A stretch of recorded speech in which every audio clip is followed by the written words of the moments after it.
For most of the history of higher education in the United States, college enrollment consisted primarily of affluent white males. However, college campuses and students are becoming increasingly diverse. Colleges and universities now see higher enrollment of women than men. 50% of high school graduates from low-income families go on to college, and by the year 2020, minority students will account for 45% of the nation's public high school graduates. With a diverse population of students on the rise, several institutions are readdressing their efforts to meet the unique needs of all learners.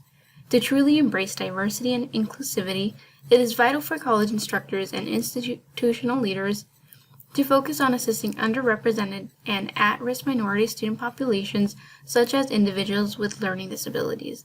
To understand the unique needs of students with learning disabilities, we will review the academic histories or circumstances unique to this population of students, their overall college experience, implications for teacher impact, and further relevant and important information.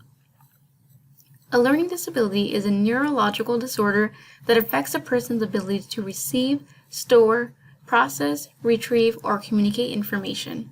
Despite what many believe, learning differences do not correlate to lower intelligence or an intellectual disability.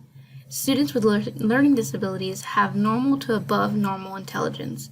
Further, it is important to note that learning disabilities are permanent and lifelong issue that cannot be cured or fixed.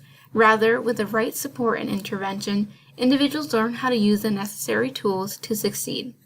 Students identified with learning disabilities are among the most prevalent category of disability. Per the 2010 U.S. Census Bureau survey, approximately 4.6 million, or 1.7% of the country's population, reports having a learning disability. Yet, many individuals aren't identified as having a learning disability until they are adults, and some never discover that learning disabilities are the cause of lifelong difficulties in areas such as math, reading, writing, and comprehension. At the post-secondary setting, students within this population enroll at the same rate as the general population, but attend two-year institutions or community colleges at a rate more than double the general population. While enrollment of students with learning disabilities is at par with the general population, only 11% of undergraduate students disclose their disability and receive accommodations and supports. The lack of disclosure likely has a negative impact on student success and completion. Surprisingly, a vast majority of young adults who receive special education services for learning disabilities in high school do not consider themselves to have a disability. According to a national longitudinal study, within 2 years of leaving high school, 52% of students did not consider themselves to have a disability, and that number increases to 69% just after 8 years. Thus, there is a troubling gap in services provided to students with learning disabilities within the transition from the secondary to post-secondary setting.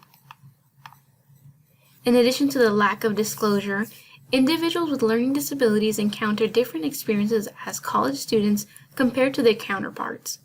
In general, first-year students indicate positive college experiences. The majority, or 75%, were satisfied or very satisfied with their overall first-year experience. Regarding their academic experience, 81% were satisfied or very satisfied.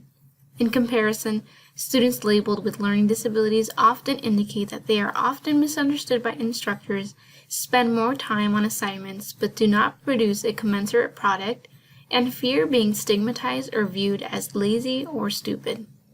Although the public's perception of learning disabilities has improved, approximately 51% think that learning disabilities are the result of laziness, and 7 out of 10 parents, educators, and the public mistakenly associate learning disabilities with intellectual disability or autism.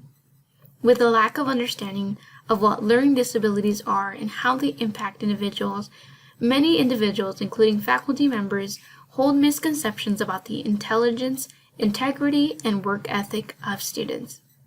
Although there are several students who qualify for special services provided by colleges and universities, only 17% report occasionally or frequently using psychological services, and only 10% indicate using the Disability Resource Center. Although the reason for non-disclosure may be different for everyone, there is a prevailing theme indicating that students do not disclose a disability or utilize accommodation services to avoid facing discrimination. An abundance of literature indicates that there are still several individuals that believe that students with learning disabilities are given an unfair advantage if accommodations are provided. Students who are judged as taking advantage of the system refrain from requesting legally mandated accommodations out of fear that they will be perceived as cheating, lazy, or inferior. While there are diverse reasons why individuals with learning disabilities do not complete a post-secondary education, the lack of intervention and support services for qualified individuals can be a cause for lower completion rates.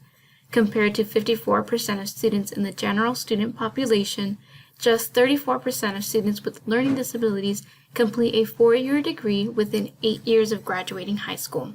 As a college teacher, it is our responsibility to treat all students with respect.